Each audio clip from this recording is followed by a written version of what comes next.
च्यानलमा फेरि पनि स्वागत छ। आजको टपिक रहेको छ QBasic statement. What is QBasic statement? Class 10 र यो 9 मा एकदमै इम्पोर्टेन्ट टपिक रहेको छ। कहिलेकाहीँ क्लास 9 बाट क्लास 10 मा क्लास 9 र 10 को मा यसको बारेमा क्वेशन सोधिने गरेको हुन्छ। त्यसैले हरेक इच एन्ड एभ्री टपिक तपाईहरुलाई जान्नुपर्ने हुन्छ। लेट्स सी है, what is QBasic statement? A command or a set of instruction used in program is called statement.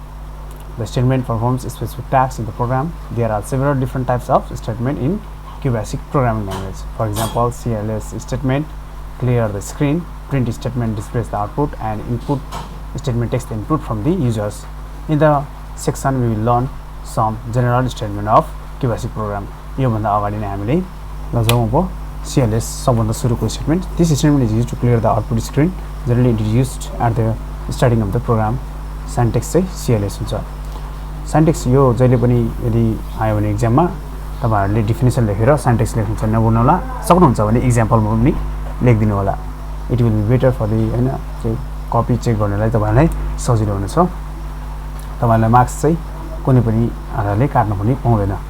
यदि तपाईहरुले कुनै पनि स्टेटमेन्टको डेफिनेसन दिन गरेको छ भने यस्तो गर्नु होला, नत्र मार्क्स काट्ने चाहिँ न्यू पाउनेछ।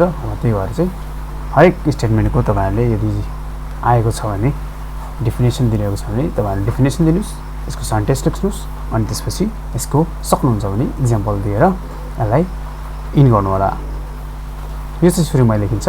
जसले क्लियर स्क्रिन भनेको कुनै पनि डाटाहरु नआओस् पहिलेको, त्यही भएर चाहिँ यो चाहिँ CLS भन्ने युज हुन्छ। डाटाहरु पहिलेको प्रोग्रामहरु जब रन गर्छौं यो आउटपुट स्क्रिनमा नदेखियोस् भनेर यो चाहिँ CLS को युज गरिन्छ। नेक्स्ट रहेको छ हाम्रो rim. This statement is used to put comments in the program. It is not executable. We can use instead of rim. Syntax rim. यो चाहिँ नन एक्जिक्युटेबल स्ट्रिङ हो जहाँ चाहिँ हामीले कुनै पनि कमेन्ट्सहरु लेख्न सक्छौं, जसले गर्दा हामीलाई हेल्पफुल हुन्छ। कुनै पनि कहाँ के भएको छ अथवा डिस्क्रिप्सनमा कुनै पनि प्रोग्राममा कमेन्ट्सहरु दिएको छ भने त्यसले हामीलाई ब्रिफ डिस्क्रिप्सन दिन्छ कहाँ के प्रोग्राम छ अथवा के त्यहाँ गरेको छ भनेर। यो प्रोग्रामरलाई चाहिँ हेल्प गर्छ टु अन्डरस्ट्यान्ड द प्रोग्राम। यदि कुनै पनि एउटा प्रोग्रामरले लिभ गरेर जान्छ र त्यसलाई कन्टिन्यू दिनु पर्यो भने अर्को प्रोग्रामरले चाहिँ यसलाई बुझ्नको लागि सजिलो हुन्छ यो कमेन्ट्सहरु। अर्को छ let. It is an assignment statement which is used to assign value to the variable. Let is an optional statement. Syntax let x is equal to 5. Print. It displays the outputs of the screen. We can also use question mark instead of print statement. Syntax print or question mark. Input. The input statement is used to accept data from the keyboards at the program execution time. Syntax is input. Example, CLS input number first number, input second number, print sum of x and y is x plus y int. अब यो programme हामी हेर्छौं हाम्रो Qbasic मा CLS input enter first number कहाँ गएर save हुन्छ, ए मा गएर सेभ हुन्छ, input second number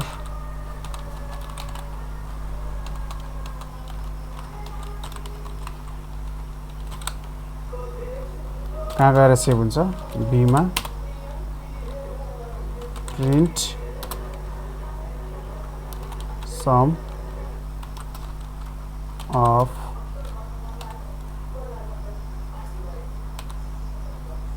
A and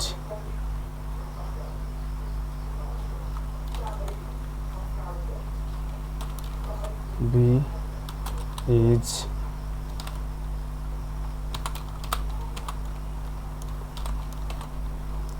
comma A plus B. Int गरौँ, प्रोग्राम एक्जिक्युट गरौँ। लेट्स सी कस्तो रिजल्ट आउने छ।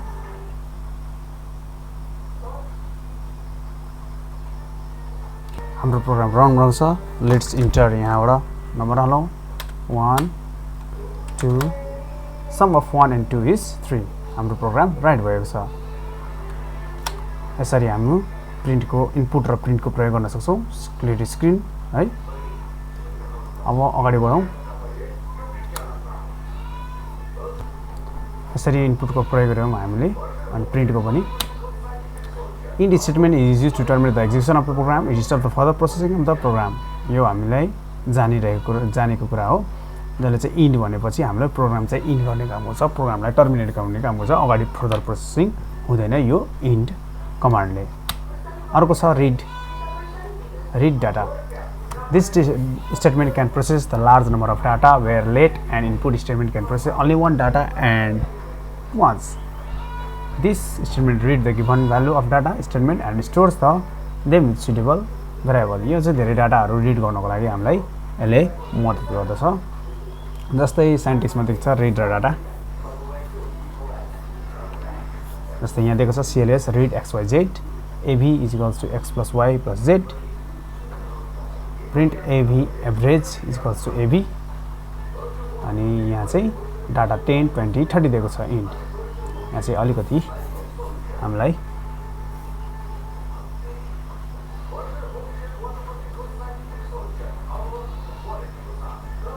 एडिट गर्नु परेको छ अब यो प्रोग्रामलाई हामीले हेरौं यसरी हामीले यो चाहिँ छुटेको थियो अलिकति अब यो प्रोग्रामलाई हामी Qbasic प्रोग्राममा हेरौं यहाँ के गरेको छ cls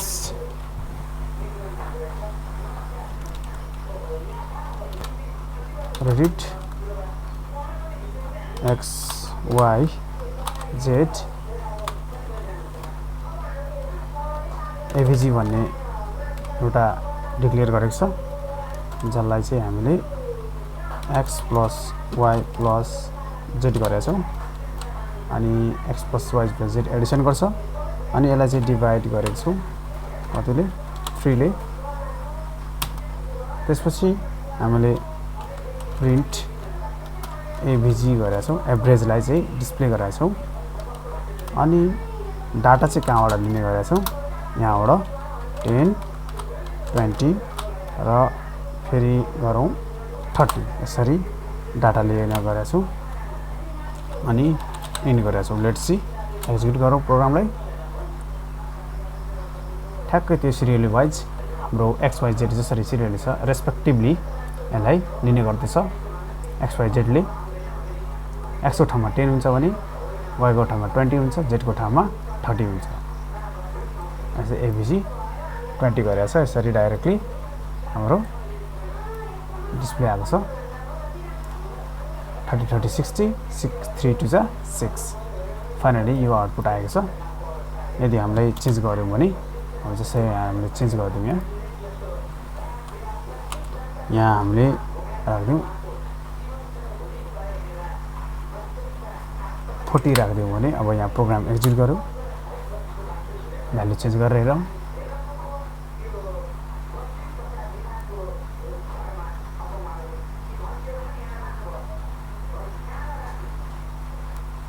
ओके 23.33 फाइनली यो हाम्रो ठिक भएछ